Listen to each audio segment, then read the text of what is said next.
Hello students, welcome back to the channel. Today we are going to learn about one of the most important process in biology, that is origin of the universe, ब्रह्मांड की उत्पत्ति।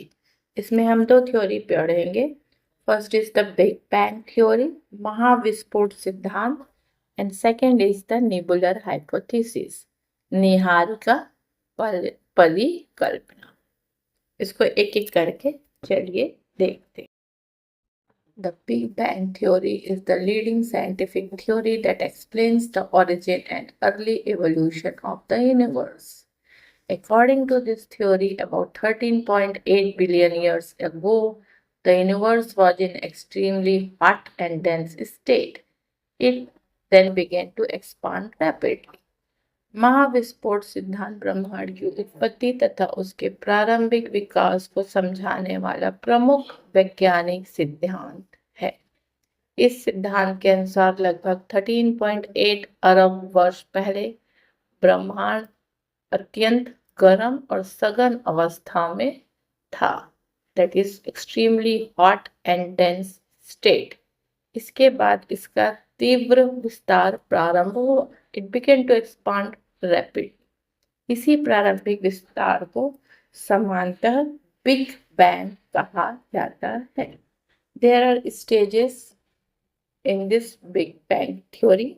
5 stages में हम इसको देखते हैं। पहला, first is hot and dense state, गर्म एवं सघन अवस्था।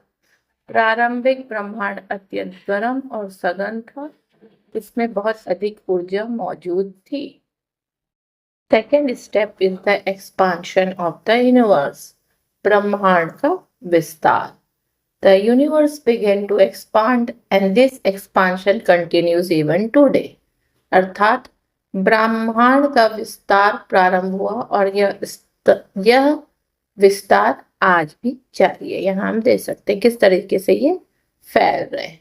थर्ड इज द तापमान में कमी, कूलिंग। ब्रह्मांड के विस्तार के साथ इसका तापमान धीरे धीरे कम होने लगा, जैसे ये दिख रहा है बढ़ता जा रहा है, और इसकी वजह से ये धीरे धीरे कम होता जा रहा है। Means as the universe expanded its temperature gradually decreased. Fourth step is the पदार्थ का निर्माण, फॉर्मेशन ऑफ द मैटर्स और एटम्स। जैसे जैसे यूनिवर्स कूल होता गया, sufficiently simple atoms specially hydrogen and helium यहाँ पे हमको मिलने लगे। ये जो सरल परमाणु है इनका निर्माण हुआ। Coming to the last stage, that is the formation of stars and galaxies, तारों और आकाशगंगाओं का निर्माण हुआ। Gravity caused matter to come together, leading to the formation of stars and galaxies. Gravitational force या फिर हम कहें गुरुत्वाकर्षण के कारण पदार्थ एकत्रित होने लगे, जिससे धीरे धीरे तारों और आकाशगंगाओं का निर्माण हुआ। ये तारे और ये आकाशगंगा बन गए। महाविस्फोट सिद्धांत के प्रमाण हमें क्या देखने को मिलते हैं? The evidence for the big bang theory. पहला, ब्रह्मांड का विस्तार, expansion of the universe. Distant galaxy show red shift, indicating that many galaxies are moving away from us as the universe expands.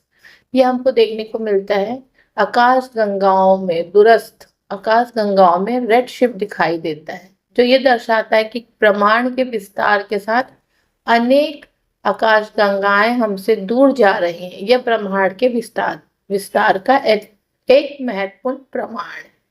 Second is the cosmic microwave background radiation, cosmic microwave background विकिरण। ये पूरे ब्रह्मांड में पाई जाने वाली अत्यंत कमजोर विकिरण है, जो प्रारंभिक गर्म ब्रह्मांड के महत्वपूर्ण प्रमाणों में से एक है।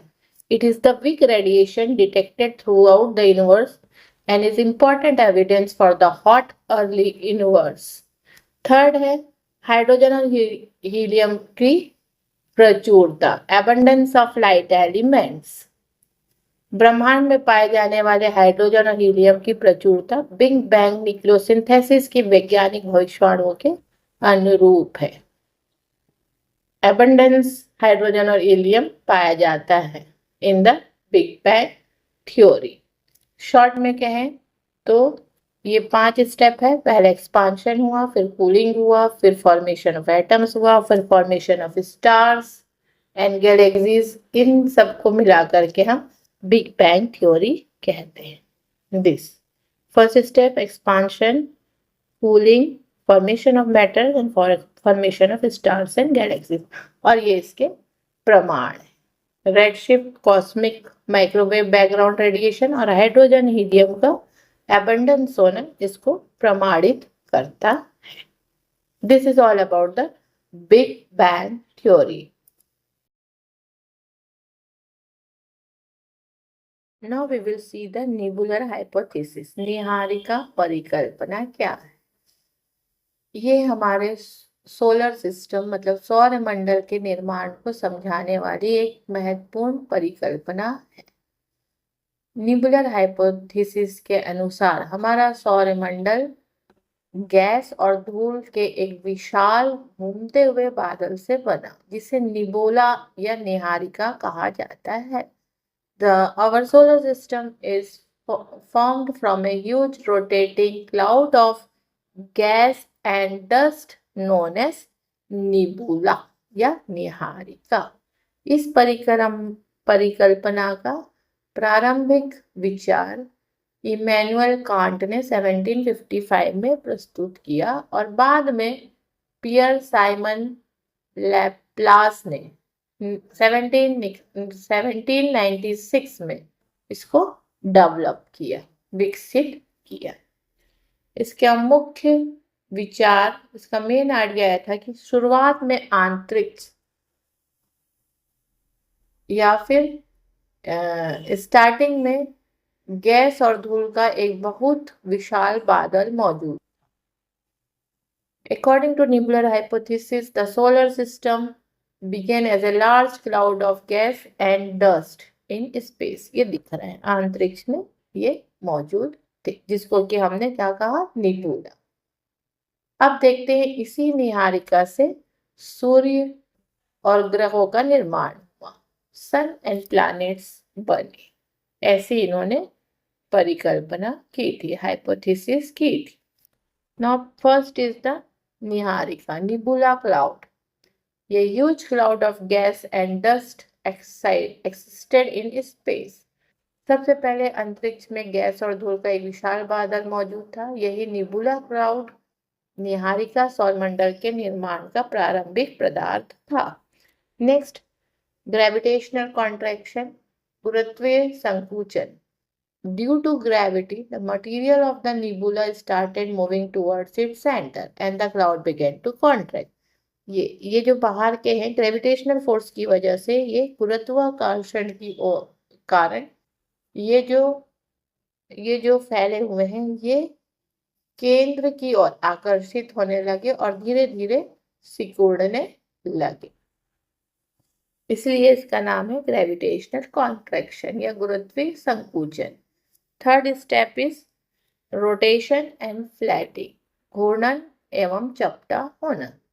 जैसे जैसे ये सिकुड़ते गए, उसकी घूर्णन गति बढ़ती गई और धीरे धीरे यह एक चपटी घूमती हुई डिस्क के रूप में बदल गई। हियर यू कैन सी कि जैसे जैसे निबुला कॉन्ट्रैक्ट होते गए, its rotation become faster and its gradually change into a flattened rotating disc की तरह ये ऐसे घूमने लगे।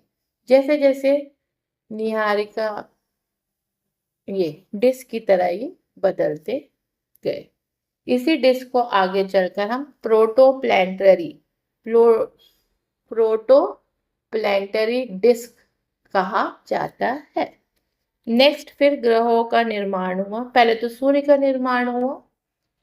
डिस्क का अधिकांश पदार्थ, यहाँ देख रहे हैं, डिस्क का अधिकांश पदार्थ उसके केंद्रीय भाग में एकत्रित होने लगा।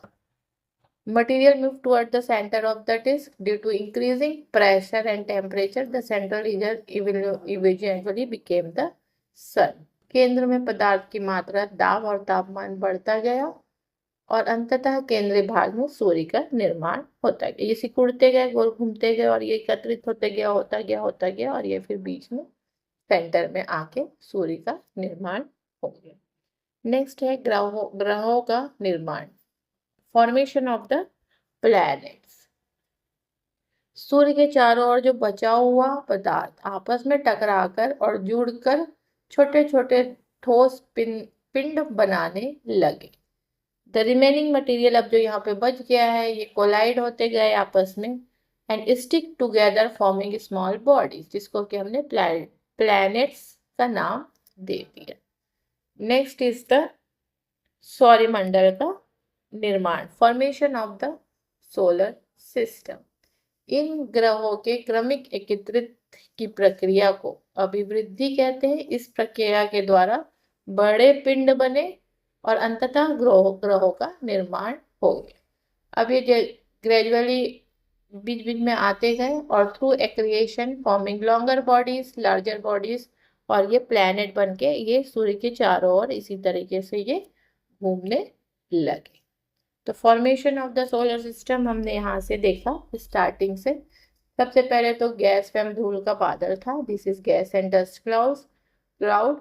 फिर ग्रेविटेशनल फोर्स या ग्रेविटेशनल कॉन्ट्रैक्शन हुआ, गुरुत्वीय संकुचन हुआ, जिसकी वजह से ये अंदर की तरफ खिंचाने लगे इस एक्सिस में। नाउ द फास्टर रोटेशन, तीव्र घूर्णन, ये तेजी से घूमने लगा, जिसकी वजह से ये फ्लैट हो गए, डिस्क लाइक हो गए, डिस्क का निर्माण कर लिया।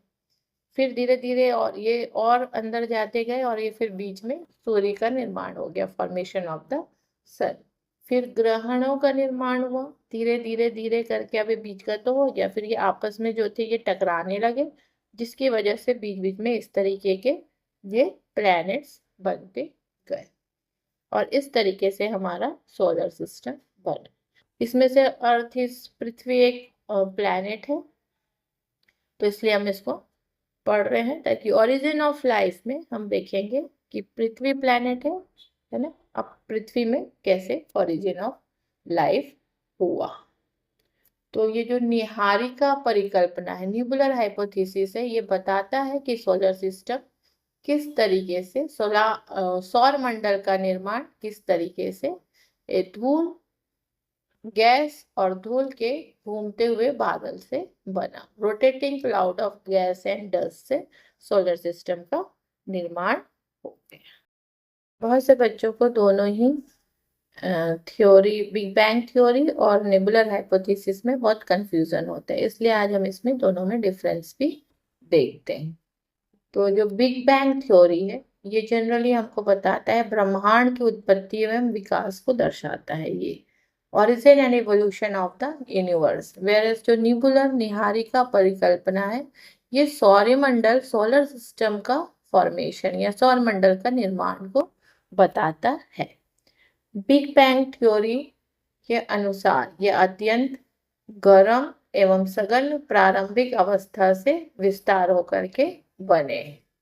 whereas जो निहारिका हाइपोथेसिस है, इसके हिसाब से formation from the rotating cloud of gas and dust, घूमती हुई गैस में धूल की निहारिका से इसका निर्माण हुआ है।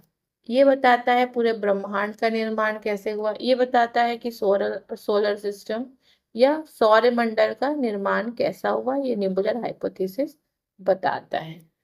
इस जो साइंटिस्ट थे जॉर्ज लेमैत्रे एवं अन्य ने बिग बैंग थ्योरी दी, वेयरस कैंट एंड लैपेस ने इस न्यूबुलर हाइपोथेसिस को बताया। आकाश गंगाओं, तारों एवं ब्रह्मांडीय संरचनाओं का विकास किस तरीके से हुआ, ये बिग बैंग थ्योरी बताता है। वेरस सूर्य, ग्रह और अन्य सौरमंडलीय पिंडों का निर्माण कैसे हुआ, ये न्यूबुलर हाइपोथेसिस बताता है। सरल शब्दों में कहें तो बिग बैंग थ्योरी ब्रह्मांड की उत्पत्ति और उसके प्रारंभिक विकास को समझाती है, जबकि न्यूबुलर हाइपोथेसिस हमारे सौरमंडल के निर्माण को समझाती है। Thank you for watching. If you found this video helpful, don't forget to like, share and subscribe.